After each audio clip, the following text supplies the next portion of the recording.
As you come in, let me introduce this morning's chapel.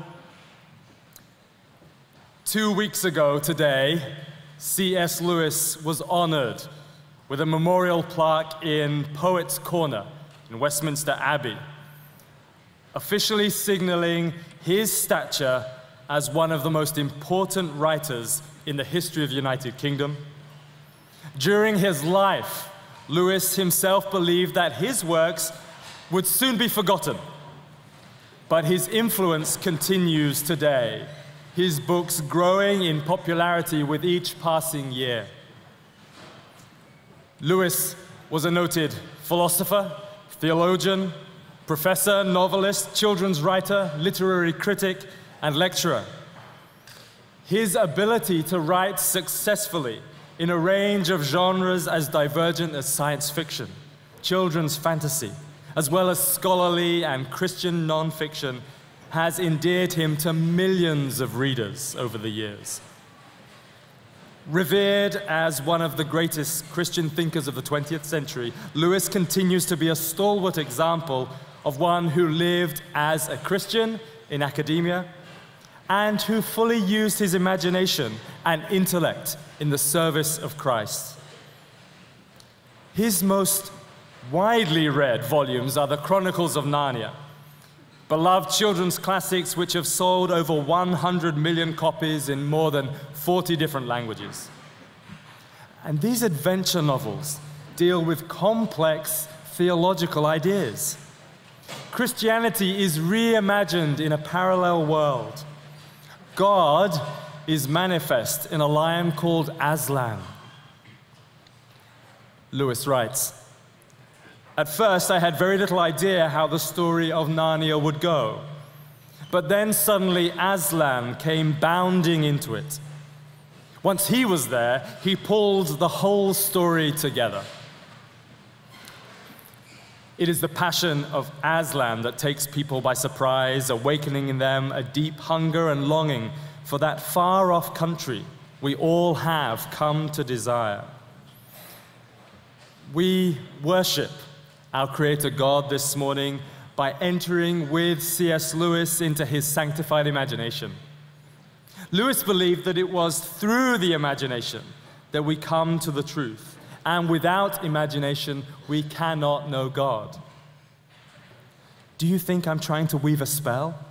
Lewis asked. "Perhaps I am, but remember your fairy tales. Spells are used for breaking enchantments as well as for inducing them. And you and I have need of the strongest spell that can be found to wake us from the evil enchantment of the worldliness which has been laid upon us for nearly a century. Almost our whole education has been directed to silencing the shy, persistent inner voice of Christian truth." And now, Biola Youth Theater, under the direction of Laurie Shanebeck, is pleased to present its Reader's Theater version of The Lion, the Witch, and the Wardrobe.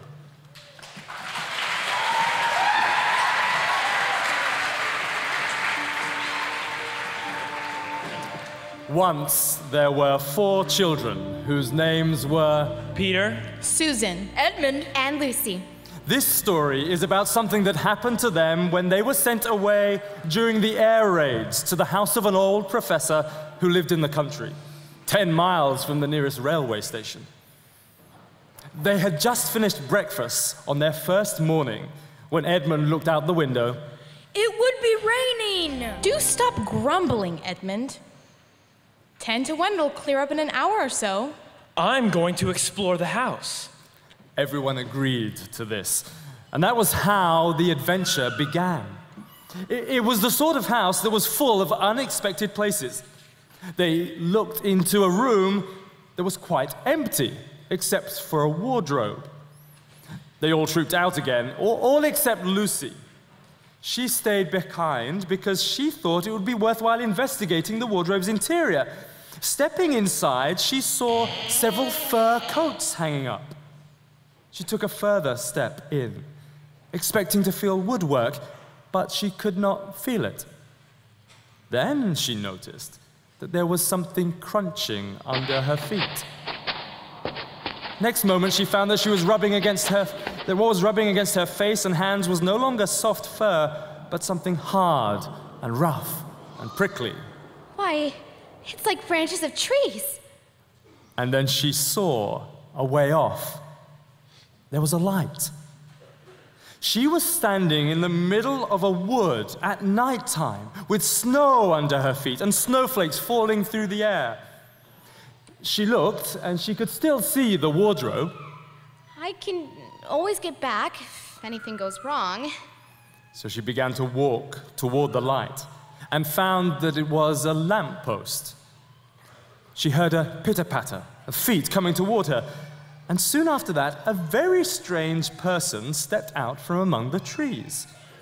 From the waist up, he was like a man, but his legs were shaped like a goat's. And instead of feet, he had goat's hooves. He had a red woolen muffler around his neck, a strange but pleasant little face with a short pointed beard and curly hair, and out of the hair there stuck 2 horns. He was a fawn. And when he saw Lucy, he gave such a start that he dropped all his parcels. Goodness gracious me! Oh, good evening. Good evening. Good evening. Excuse me, I don't want to be inquisitive, but, should I be right in thinking that you are a daughter of Eve? My name is Lucy. But you are, forgive me, you are what they call a girl. Of course I'm a girl. You are, in fact, human? Well, of course I'm human. To be sure, how stupid of me. But I've never seen a son of Adam or a daughter of Eve before. I'm delighted. Allow me to introduce myself. My name is Tumnus. I am very pleased to meet you, Mr. Tumnus. And may I ask, O Lucy, daughter of Eve, how you've come into Narnia? Narnia? What is that? This is the land of Narnia, where we are now. All that lies between the lamppost and the great castle of Cair Paravel on the eastern sea. And you have come from the wild woods of the west? I got in through the wardrobe in the spare room. It's summer there. Meanwhile, it is winter in Narnia, and has been for ever so long. And we shall both catch cold if we stand here talking in the snow. Daughter of Eve, from the far land of Spare where an eternal summer reigns around the bright city of Wardrobe. How would it be if you came and had tea with me? Well, thank you very much, Mr. Tumnus, but I was wondering whether I ought to be getting back. It's only just around the corner, and there'll be a roaring fire and cakes. Well, it's very kind of you. Well, I shan't be able to stay long. And so Lucy found herself walking through the woods, arm in arm with this strange creature, as if they'd known each other all their lives. They had not gone far before he was leading her into the entrance of a little cave. It really was a nice tea. When Lucy was tired of eating, the fawn began to play a strange little flute, which made Lucy want to go to sleep. It must have been hours later when she shook herself and said, Oh, Mr. Tumnus, I'm so sorry to stop you, but but I must be getting home. It's no good now, you know. No good? What do you mean? Well, I've got to get home at once. The others will be wondering where I am and what has happened to me. Mr. Tumnus? Oh, whatever is the matter? Oh, why are you crying? Oh, do tell me what is wrong. I'm crying because I'm such a bad fawn. Oh, I don't think you're a bad fawn at all. You wouldn't say that if you know what I've done. But what have you done? I'm in the pay of the White Witch. Who's the White Witch? It is she that has got all Narnia under her thumb. It's she that makes it always winter and never Christmas. I'm a kidnapper for her. I have orders that if I ever saw a son of Adam or a daughter of Eve in the wood, I was to catch them and hand them over to her immediately. Oh, but you wouldn't, Mr. Tumnus, would you?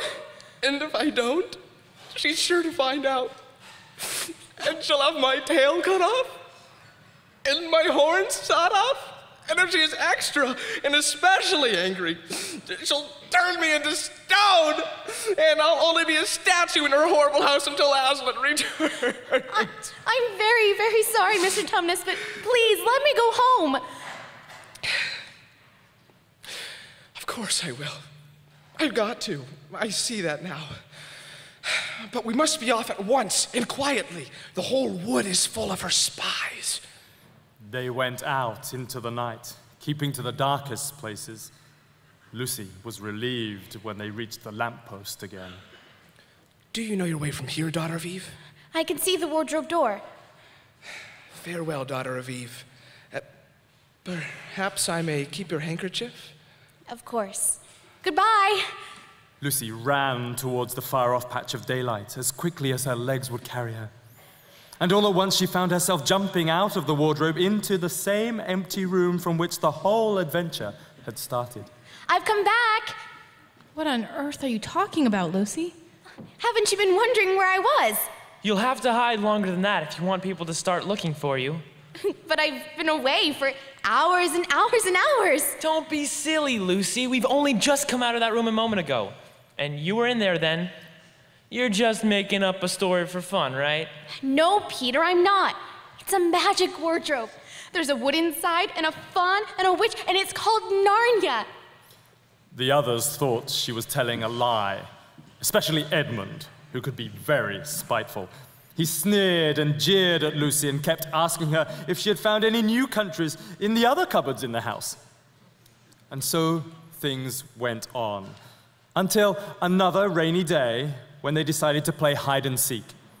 Susan was it, and as soon as the others scattered, Lucy went to the room where the wardrobe was. Hearing steps out in the hallway, she jumped into the wardrobe to hide. Edmund came into the room just in time to see Lucy vanish. He decided to get into the wardrobe himself, mostly because he wanted to go on teasing her about her imaginary country. He jumped in and shut the door. Then he began to feel around in the dark. He noticed that he was unexpectedly cold, and then he saw a light. He forgot all about Lucy and went toward the light. He found himself stepping out into the shadow of some thick, dark fir trees. He looked around and decided he did not much like this place when he heard the sound of bells. He listened to the sound coming nearer and nearer, and at last there swept into sight a sledge drawn by 2 reindeer. On the sledge was a beautiful woman covered in white fur up to her throat, holding a wand in her right hand and wearing a golden crown on her head. Stop! She shouted at the dwarf drawing the sleigh. And what, pray tell, are you? I am... My name's Edmund. Is that how you address a queen? I beg your pardon, Your Majesty. I didn't know. Not know. The Queen of Narnia? I repeat, what are you? Please, Your Majesty, I don't know what you mean. What are you? What are you? I'm a boy. A boy? Do you mean you are a son of Adam? Answer me once and for all. Are you human? Yes, Your Majesty. And how, pray tell, did you come to enter my dominions? Please, Your Majesty, I came in through a wardrobe. A door from the world of men? I have never heard of such things. This may wreck all. But he is only one, and he is easily dealt with. My poor child, how cold you look. Come and sit by me here, and I will put my mantle around you, and we will talk Perhaps you would like something hot to drink? Yes, please, Your Majesty. The Queen took from somewhere among her wrappings a very small bottle.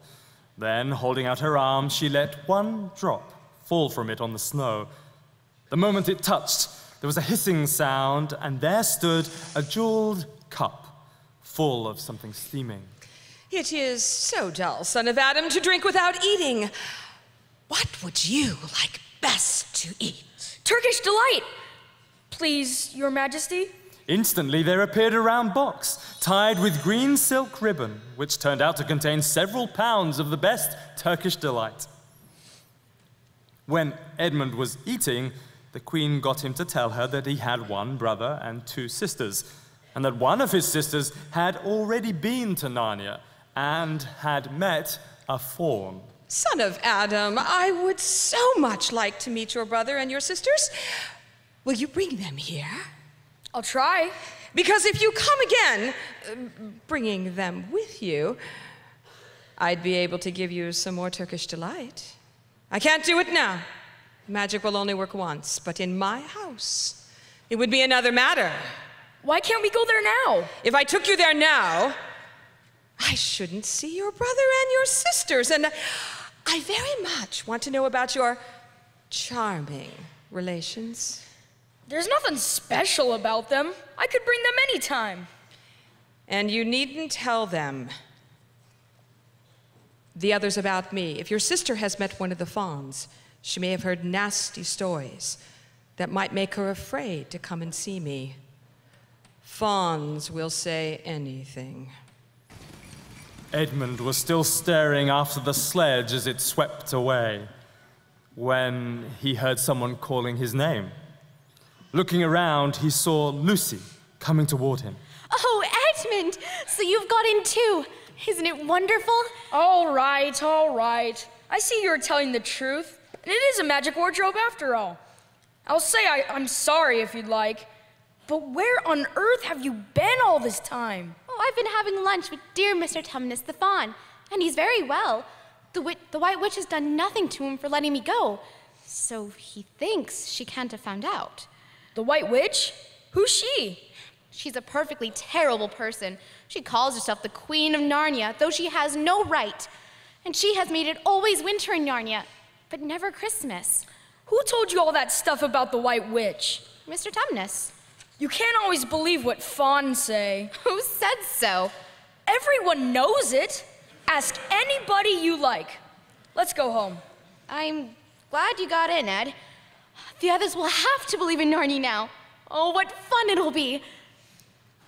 Because the game of hide and seek was still going on, it took Edmund and Lucy some time to find the others.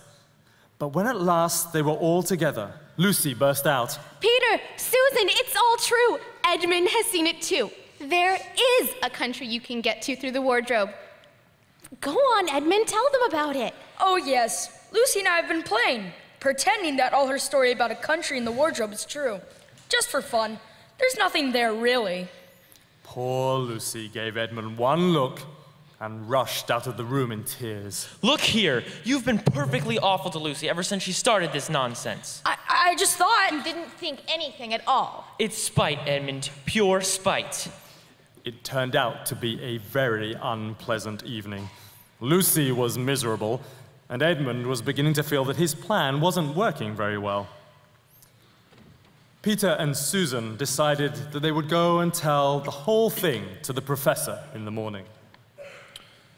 How do you know that your sister's story isn't true? Oh, but there was no time. She came running after us the very moment we were out of the room. It was less than a minute, and she pretended to have been away for hours. That is the very thing that makes her story so likely to be true. If there really is a door in this house that leads to another world, and if she had got into another world, I should not be at all surprised to find that other world has a time very different, separate of its own. That however long you stay there, it would never take up any of our time. But what are we to do? We might try minding our own business. After this, they were a good deal better. and no one felt inclined to talk about the wardrobe. A few mornings after their talk with the professor, Peter and Edmund were looking at the suit of armor in the hall when the girls rushed up to them. Look out! Mean old Mrs. McCready is coming. We must hide, now!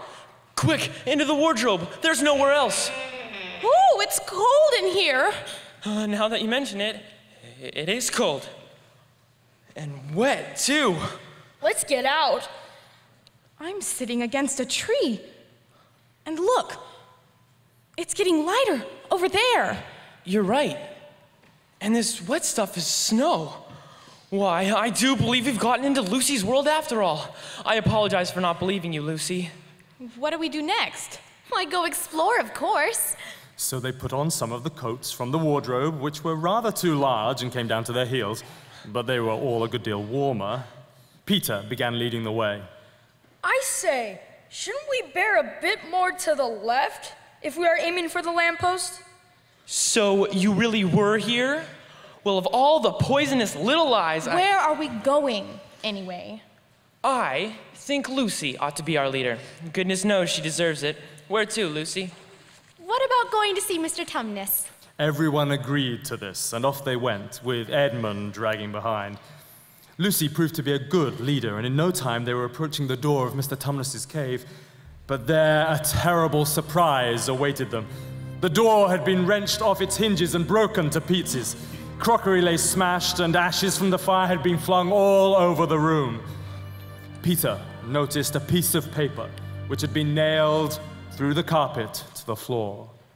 The former occupant of these premises, Fawn Tumnus, is under arrest and awaiting trial on charges of high treason against Her Imperial Majesty Jadis, Queen of Narnia, Shadowlands of Cair-Paravel, Empress of the Lone Islands, also of comforting her said Majesty's enemies, harboring spies, and fraternizing with humans. Signed, Fenris Ulf, Captain of the Secret Police. Long live the Queen. I don't know that I'm going to like this place after all. Who is this queen, Lucy? She isn't a real queen at all. She's a horrible witch who has put her entire spell over the whole country so that it's always winter, but never Christmas. It doesn't seem particularly safe here. What about going home? Oh, but we can't, don't you see? It's all on my account that the poor fawn has gotten into this trouble. We must try to rescue him. Shh, look, over to the left. What's that? It's an animal that doesn't want to be seen. At that moment, they all saw a whiskered, furry face looking out from behind a tree. The animal put his paw against his mouth, signaling them to be quiet. Then he made signs for the children to follow him deeper into the wood. It's a beaver, and he wants us to go with him. What do you think, Lucy? Should we follow? I think he's a nice beaver. Yes, but do we know? Come on, let's give it a try. Keep close together. Are you the sons of Adam and the daughters of Eve? We're some of them. Shh! Not so loud, please. We're not safe even here. Some of the trees have gone to her side. How do we know that you're a friend? Quite right. Here's my token. Oh, it's my handkerchief. The one I gave to poor Mr. Tumnus. Yes, poor fellow indeed. He got wind of the arrest before it actually happened and handed this over to me. He said that if anything happened to him, I must try to find you and take you to Aslan. Well, that does it. I'm not leaving until that witch has had her wand smashed and her wickedness stamped on. Mr. Beaver was thrilled to hear Lucy talk like this and hurried them to his house, where Mrs. Beaver had prepared a meal.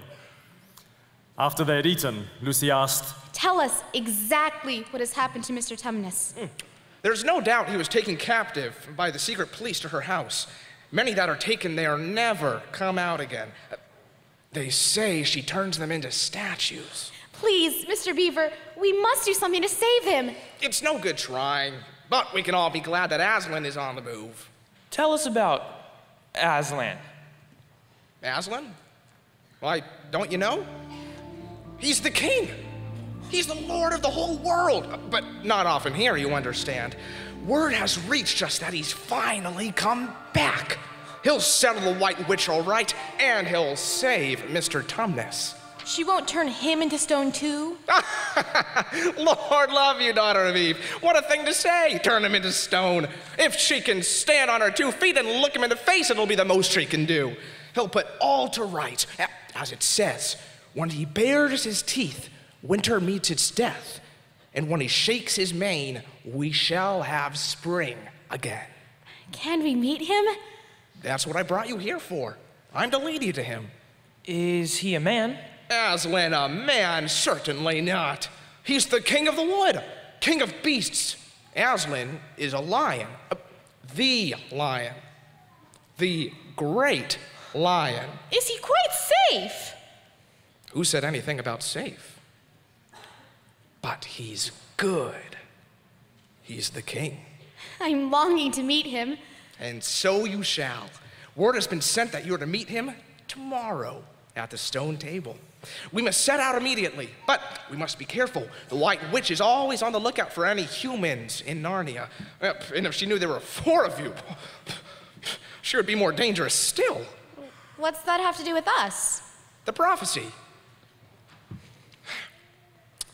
Down at Cair Paravel, that's a castle on the seacoast, there are 4 thrones, and when 2 sons of Adam and 2 daughters of Eve sit on those thrones, then it'll be the end of the White Witch's reign and her life. Where's Edmund? There was a dreadful pause, and then everyone began asking questions at once. They all rushed to the door and plunged outside, desperately calling after him. We must be off at once. We haven't a moment to spare. But we must find Edmund. There's no point looking for him now. He's gone to her, the White Witch. He's betrayed us all. As soon as she talks to him, she'll be after you. The snow had stopped, and the moon had come out. They traveled single file. Mr. Beaver led them along hidden paths into the deep forest. Sleigh bells! Quick, hide! It must be her! No, look. It's a sign from Aslan. Father Christmas! I've come back at last. She's kept me out for such a long time, but I finally got in. Aslan is on the move. The witch's magic is weakening. And now for your presents. These are tools, not toys. The time to use them is near at hand. Bear them well. With these words, he handed Peter a shield and sword. To Susan, he gave a quiver of arrows and a bow and a little ivory horn. You must use the bow only in great need. When you blow the horn, help will come to you. Last of all, he gave Lucy a bottle and a small dagger. In this bottle is a cordial. If you or any of your friends are hurt, a few drops will restore you. And the dagger is to defend yourself during times of great need. Oh, Merry Christmas, and long live the true king! He cracked his whip and was gone in a flash. Mr. Beaver and the children continued on their journey. They walked in silence through cool green thickets and out again into warm, mossy glades. Winter was vanishing, and the whole wood was quickly passing from January to May. They climbed uphill to the top, where there was an open space, and in the very middle stood the ancient stone table. It was a great grim slab of gray, supported by 4 upright stones. The next thing they saw was the beautiful pavilion and Aslan. He stood in the center of a crowd of creatures who had grouped themselves around him. When Aslan spoke, his deep, rich voice seemed to shake the very ground the children were standing on. Welcome, Peter, son of Adam. Welcome, Susan and Lucy, daughters of Eve. Long have we waited for you. But where is the 4th? He has betrayed us and joined the White Witch, oh Aslan. That was partly my fault, Aslan. See, I was angry with him, and I think that helped him to go wrong. Please, Aslan, can anything be done to save Edmund? All shall be done, but it may be harder than you think. Meanwhile, let the feast be prepared. Ladies, take these daughters of Eve to the pavilion and minister to them. Come, son of Adam, I will show you where you will reign as king. Aslan turned to the horizon and motioned to a castle in the far-off distance. That is Cair Paravel of the 4 thrones. Only when 4 human children occupy them will Narnia be free again. But crowns must be earned, and that time is upon us now. Aslan was interrupted by the sound of the horn Father Christmas had given Susan. For a moment, Peter didn't understand. Then, when he saw everyone start forward and heard Aslan say with a wave of his paw, "Back! Let Prince Peter win his spurs!" he did understand and set off running as hard as he could toward the pavilion. He saw Susan make a dash for a tree and swing herself up, followed by a huge gray wolf. It stood on its hind legs with its front paws against the tree and lunged at Susan's leg, which hung down only an inch or two above it. Peter realized that Susan was about to faint and fall. He had just time to duck down and plunge his sword as hard as he could between the forelegs and into the demon's heart. The monster lay dead at his feet. As he wiped the sweat off his face, he heard Aslan's voice. "Quick, quick! Centaurs, eagles! I see another wolf in the thicket! He started away after him, all of you! He will be going to his mistress. Now is your chance to find the witch and rescue the 4th son of Adam!" With the thunder of hooves and a beating of wings, a dozen or so swiftest creatures disappeared into the gathering darkness. In the meanwhile, Edmund had made his way to the castle of the White Witch, who was not at all happy that he had come without his brothers and sisters. How dare you come alone? Did I not tell you to bring the others with you? Please, Your Majesty, I've done the best I can. Is this all your news? No, Your Majesty. Right now, they're going to the stone table to meet someone called Aslan? What? Aslan? Can this be true? If I find that you have lied to me... Please, I'm only repeating what I heard. Please, Your Majesty, could I have some Turkish delight? You said... Silence, fool! Longbeard, my sleigh! Aslan and those children must not reach each other! The witch rose and went out to her sledge, taking Edmund with her. Edmund noticed that he was feeling much less cold, and the sledge was not running nearly as well as it had before. Then it stuck fast and wouldn't go on at all. It was at this point that Edmund heard running water. All around them were streams bubbling and splashing, and his heart gave a great leap when he realized winter was nearly over. Don't sit staring, fool! Get out and help! It's no use, Your Majesty. We can't move in this thaw. Then we'll walk. Spring's coming. Your winter has been destroyed. This must be Aslan's doing. At that moment, with a great snarl, a wolf rushed up. I have seen them. They're all at the stone table. They have killed my captain, Fenrisolf. Fly, fly! No, no! There need be no flying. Go quickly. Summon all of our people. Call out the giants and the werewolves, the ghouls and the boggles, the ogres, the cruels, and the hags and the specters. We will fight. But first, prepare this victim. Edmund found himself being roughly forced against a tree and bound fast. He saw the witch take off her outer mantle.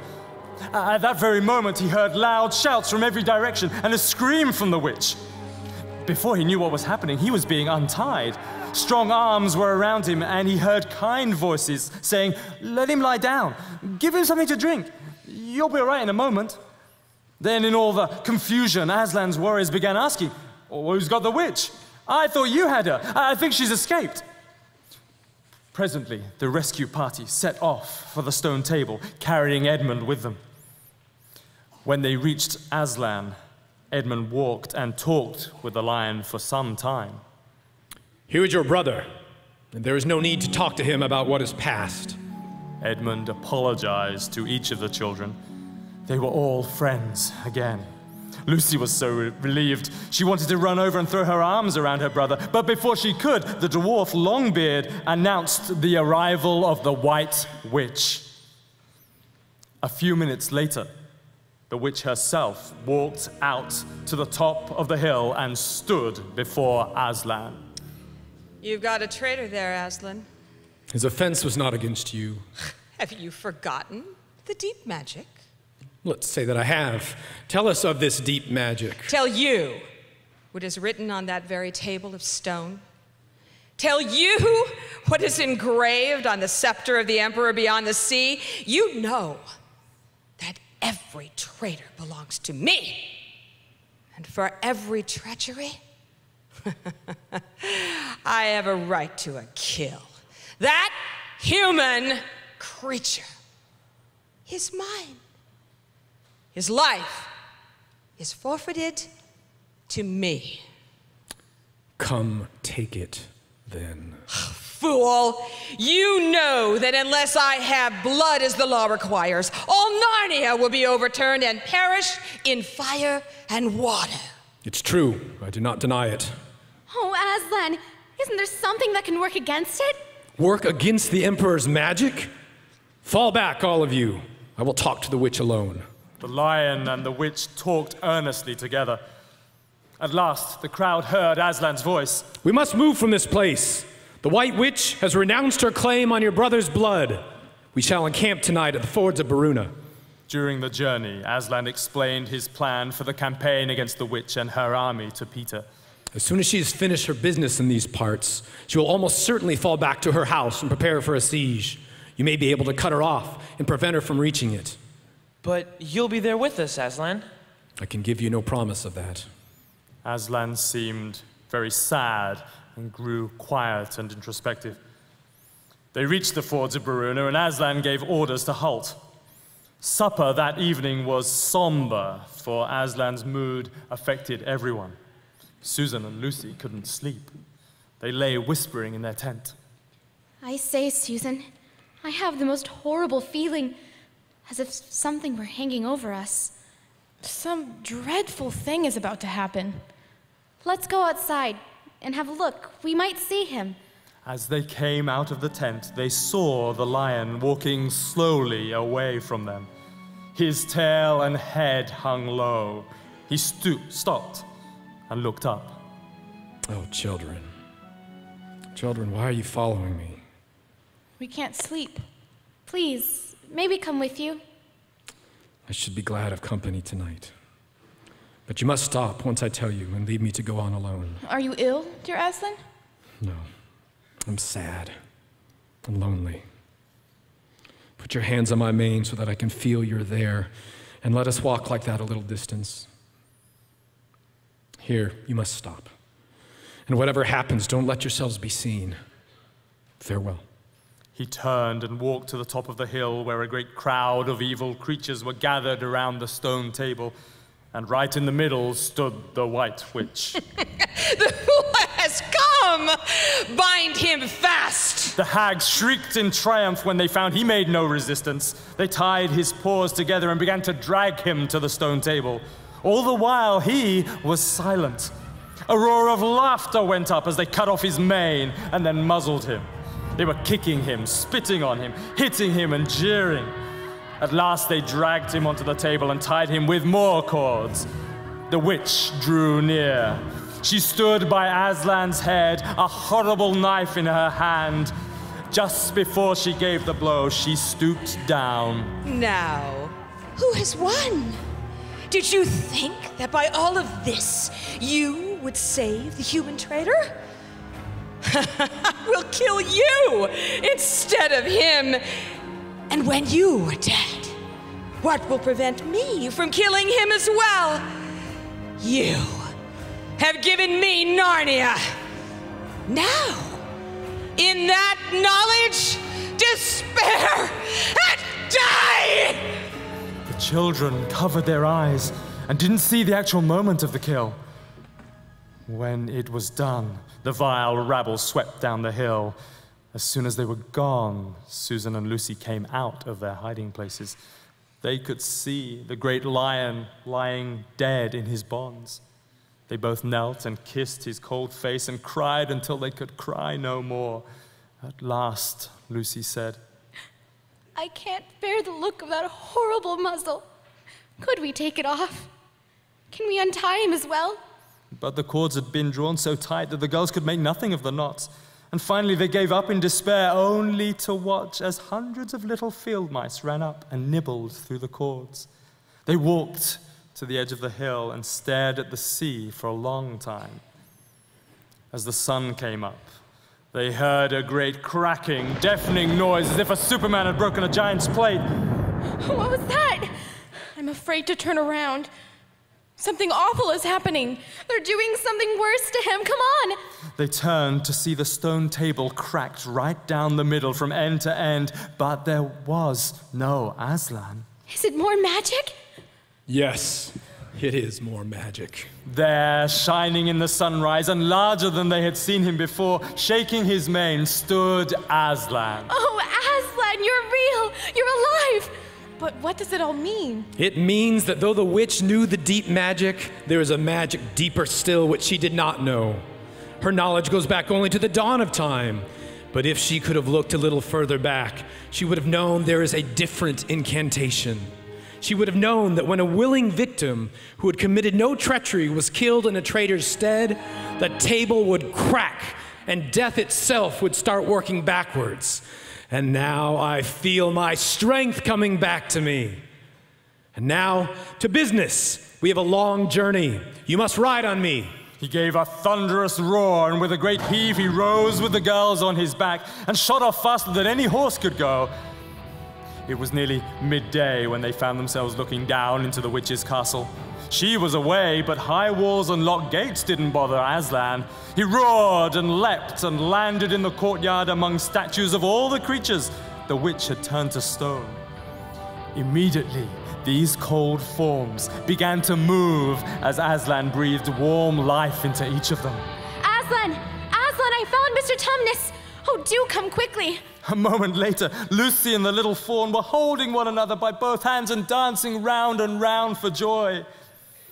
Aslan clapped his paws together and called for silence. Our day's work is not yet over. We must find Peter and Edmund at once and defeat the witch. Look lively, we're off! They all set out at full speed and ran until they heard shouts and shrieks and the clashing of metal. They saw Peter and Edmund and all the rest of Aslan's army fighting desperately against the crowd of horrible creatures they'd seen the night before. Aslan's army looked so small. As they approached, stone statues covered the battlefield. The witch and her wand were winning. Then, suddenly, Edmund stepped out to save the day. Instead of going for the witch directly, he brought his sword down on her magic wand, smashing it to pieces. Fools, all of you fools! With a roar that shook all Narnia, Aslan flung himself upon the White Witch. Lucy saw her face lifted towards him with an expression of terror and amazement. The lion and the witch rolled over together with the witch underneath. At that moment, all the creatures whom Aslan had rescued from the witch's house rushed madly on the enemy's line. The battle was all over a few minutes later. The next thing Lucy knew, Peter and Aslan were shaking hands. It was all Edmund's doing, Aslan. We would have been beaten if it hadn't been for him. The witch was turning our troops into stone right and left. Ed fought his way up to where she was, and he brought his sword smashing down on her wand. But in the fray, she was terribly wounded. They found Edmund covered with blood. Lucy remembered the cordial and rushed to her brother's side, managing to pour a few drops into his mouth. When every hurt Narnian was healed, and every stone statue was breathing again, Aslan solemnly crowned the children at the castle of Cair Paravel in the great hall, in the presence of all their friends, ushering them onto the 4 thrones with deafening shouts of,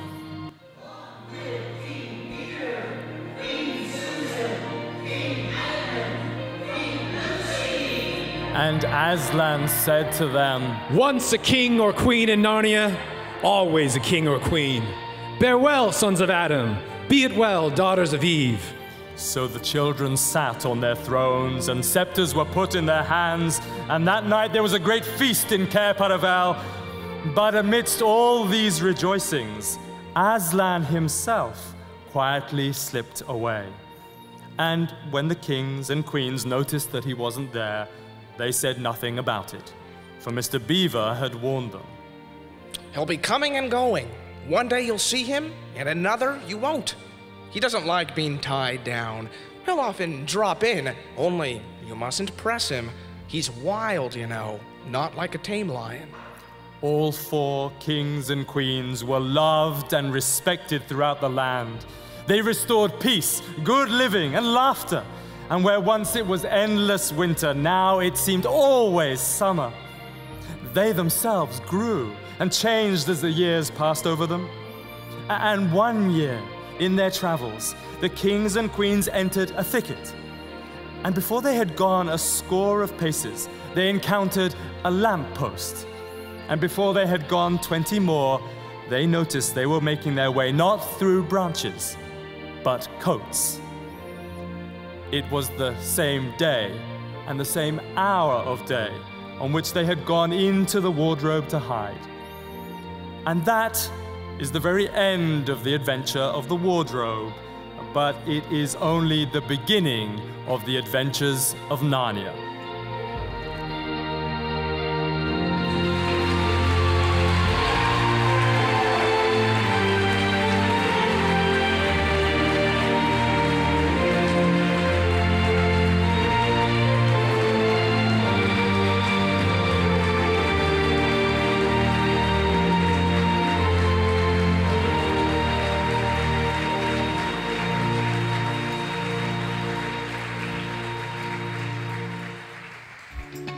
We hope you enjoyed this message.